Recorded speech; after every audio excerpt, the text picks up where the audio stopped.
अस्सलाम अलैकुम। उम्मीद है तमाम देखने और सुनने वाले हजरात खैरियत से होंगे। आज हम बात करेंगे सोलर विंड्स की।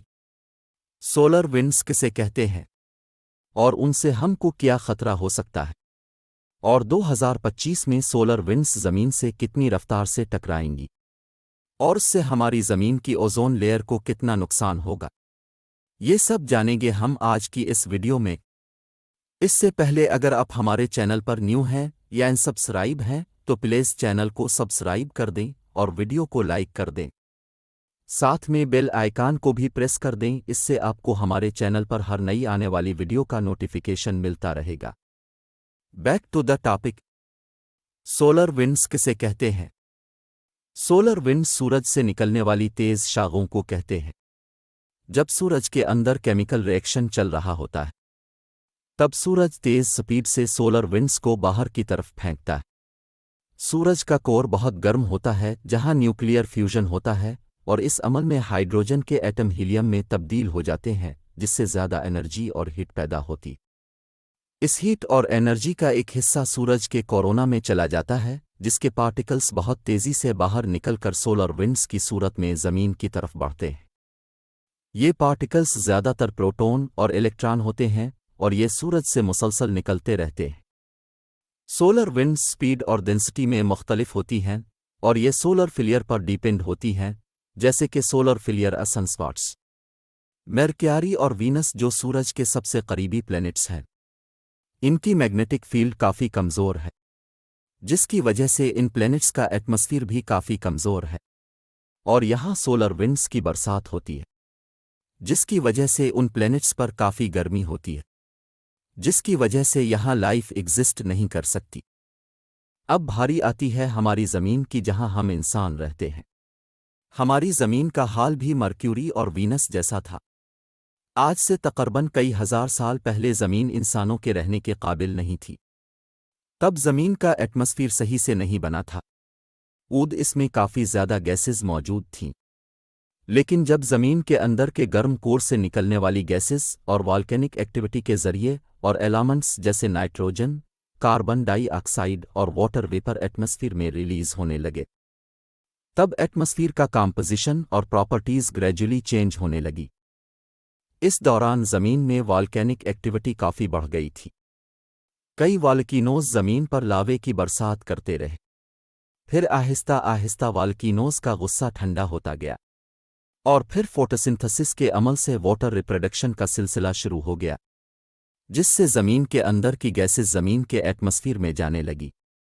ये अमल 4.5 बिलियन साल तक चलता रहा, जिससे हाइड्रोजन और हीलियम से ज़मीन का एटमॉस्फेयर बना और उसके साथ ही ज़मीन की सतह के कई इलाके ठंडे होते।